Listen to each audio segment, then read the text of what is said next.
ended up homeless. I ended up out on the street with no money and nothing to my name. My intention was just to make enough money to be able to take care of my mother. That's all I wanted to do. That was my goal. I had written my first play. It was called I Know I've Been Changed. I put the show up, working, used car, bill collector, H&R Block tax return that wasn't quite right, but I got my money out of it. I thought 1,200 people would show up that weekend, but only 30 showed up. My car payment, rent, everything was tied up in this. But I knew that that is what I was supposed to be doing. I knew that I was on a good foundation. When I was growing up, my father was a carpenter. He would take me to work with him. And in the summertime, it was really hot, and I'd be out there with him, and he'd be building these houses. And the part that I hated most about this was when we had to put in the foundation. It was painstaking, digging these holes. Then you had to tie the steel, and after all that work was done, you just poured concrete over it. And here's the thing, nobody ever saw it. All that work was done, and nobody ever saw it. No one ever cared about the foundation.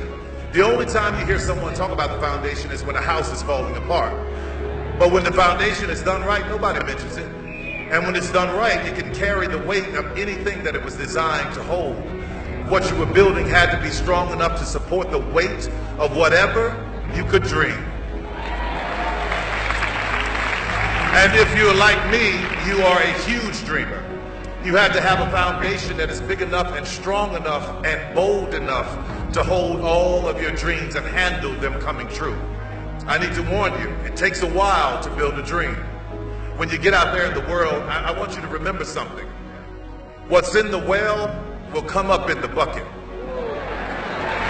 So today I want to challenge you to know your intention as to why you do what you do.